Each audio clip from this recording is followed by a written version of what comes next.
Hi friends, இன்றைக்கி நம்ம சேனலில் ரொம்ப சிம்பிளாக மேகி தான் பண்ண போகிறோம். எந்த ஒரு சாஸும் சேர்க்காமல் வெஜிடபிள்ஸ் மட்டும் வச்சு முடிஞ்ச வரைக்கும் ஹெல்த்தியாக பண்ண போகிறோம். இப்போ வாங்க நம்ம வீடியோக்குள்ளே போகலாம். அதுக்கு ஃபஸ்ட்டு மேகியை வேக வச்சு எடுத்துக்கலாம். ஒரு பாத்திரத்தில் தேவையான அளவு தண்ணி சேர்த்து தண்ணி கொதித்து வந்ததும் 4 பேக்கெட் மேகியை நான் சேர்த்துக்கிறேன். மேகி ஒரு 90% வெந்து வந்ததும் இதை நான் இந்த தண்ணியிலேருந்து வடித்து எடுத்துக்கிறேன். தண்ணியிலேருந்து வடித்து எடுத்த உடனே நம்ம கொஞ்சம் கூலான வாட்டர் சேர்த்தோம்னா மேகி ஒன்றோட ஒன்று ஒட்டாமல் இருக்கும். இது இருக்கட்டும்.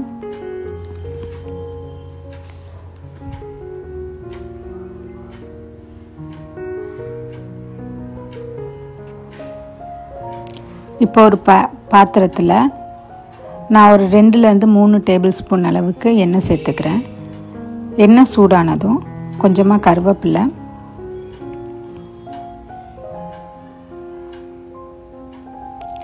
அதுக்கப்புறம் ஒரு மீடியம் சைஸ் உருளைக்கிழங்கை சின்னதாக கட் பண்ணி சேர்த்துக்கிறேன். இந்த உருளைக்கிழங்கை சேர்த்து ஒரு 3-4 நிமிஷம் வரைக்கும் நம்ம இதை வதக்கி எடுத்துக்கலாம். அப்போ தான் இந்த உருளைக்கிழங்கு வேகிறதுக்காக ஒரு 4 நிமிஷம் அளவுக்கு மீடியம் ஃப்ளேமில் வதக்கி எடுத்துக்கிறேன். இப்போ இந்த உருளைக்கிழங்கு வெந்துருச்சு நல்லா. இப்போ இதில் கேரட்டு, பீன்ஸ், அதுக்கப்புறம் குடமிளகாய் நான் சேர்த்துக்கிறேன். நீங்கள் உங்களுக்கு என்னென்ன வெஜிடபிள்ஸ் இருக்கோ அதை பொறுத்து நீங்கள் சேர்த்துக்கலாம். இப்போ வந்து உருளைக்கிழங்கு வெந்துருச்சு. இந்த கேரட், பீன்ஸ், அதுக்கப்புறம் இந்த மிளகாய் எல்லாம் வந்து நமக்கு லைட்டாக வதங்கினா போதும், ரொம்ப வேகணும்னு இல்லை. அதனால ஒரு 3 நிமிஷம் அளவுக்கு வதக்கி எடுத்துக்கிறேன். இப்போ இதில் கொஞ்சமாக ஒரு தக்காளி நான் சேர்த்துக்கிறேன், சின்ன தக்காளி. ஏன்னா நம்ம சாஸ் எதுவுமே சேர்க்காதனால நான் தக்காளி சேர்த்துக்கிறேன். உங்களுக்கு விருப்பம் இல்லைன்னா தக்காளி சேர்க்காம கூட செஞ்சுக்கலாம்.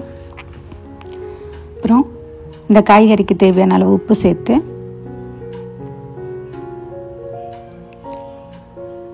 அப்புறம் 1/2 டீஸ்பூன் அளவுக்கு கரம் மசாலா, 1/2 டீஸ்பூன் அளவுக்கு மிளகாய்த்தூள் சேர்த்துக்கலாம். இந்த மசாலா வாசனை போகும் வரைக்கும் இதை 1 நிமிஷம் அளவுக்கு லோ ஃப்ளேமில் வதக்கி எடுத்துக்கிறேன். இப்போ இதில் மசாலா வாசனைலாம் போயிருச்சு. இப்போ இந்த காய்கறி எல்லாத்தையும் இந்த பேனில் ஒரு ஓரமாக தள்ளி வச்சுட்டு நான் ஒரு 5 முட்டையை சேர்த்துக்கிறேன். எனக்கு இந்த எண்ணெயே போதுமாக இருந்துச்சு. உங்களுக்கு பத்தாதுன்னா நீங்கள் கொஞ்சம் எண்ணெய் சேர்த்துக்கோங்க. இதில் நான் ஒரு 5 முட்டை சேர்த்து இந்த முட்டையையும் நான் பொரித்து எடுத்துக்கிறேன்.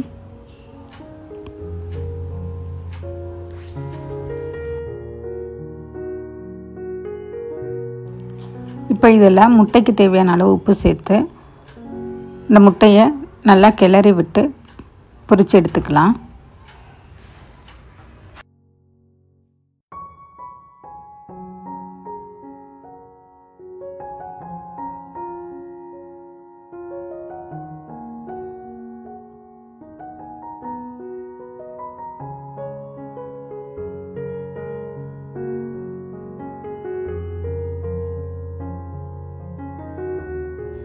இப்போ இந்த முட்டை நல்லா வெந்து வந்ததும் நான் இந்த காய்கறியோட இந்த முட்டையும் சேர்த்து மிக்ஸ் பண்ணி எடுத்துக்கிறேன்.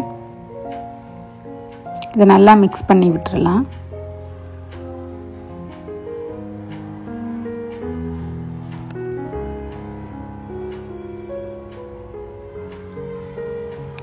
இதில் நமக்கு மேகி நூடுல்ஸுக்கு ஒரு டேஸ்ட் மேக்கர் கொடுத்துருப்பாங்கள்ல, அதையும் நான் சேர்த்துக்கிறேன். சேர்த்து இதையும் நல்லா இந்த காய்கறி முட்டையோட சேர்கிற அளவுக்கு நல்லா கலந்து விட்டுட்டு நம்ம ஆல்ரெடி வேக வச்சுருக்கோம்ல நூடுல்ஸ், அதை சேர்த்து கிளறி விட்டுறலாம். நான் இதை கிளறிட்டு காட்டுறேன் பாருங்கள்.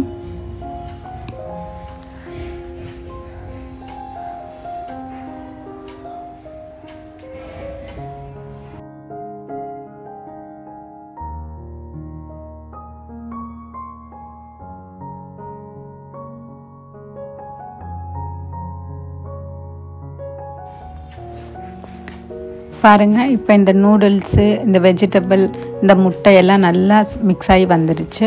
அவ்வளோதான், நம்ம சுவையான மேகி நூடுல்ஸ் ரெடி ஆயிடுச்சு. கண்டிப்பாக இந்த ரெசிபியை ட்ரை பண்ணி பாருங்கள். இந்த வீடியோ பிடிச்சிருச்சுன்னா மறக்காமல் லைக் பண்ணுங்கள். தேங்க்யூ ஃபார் வாட்சிங் ஃப்ரெண்ட்ஸ்.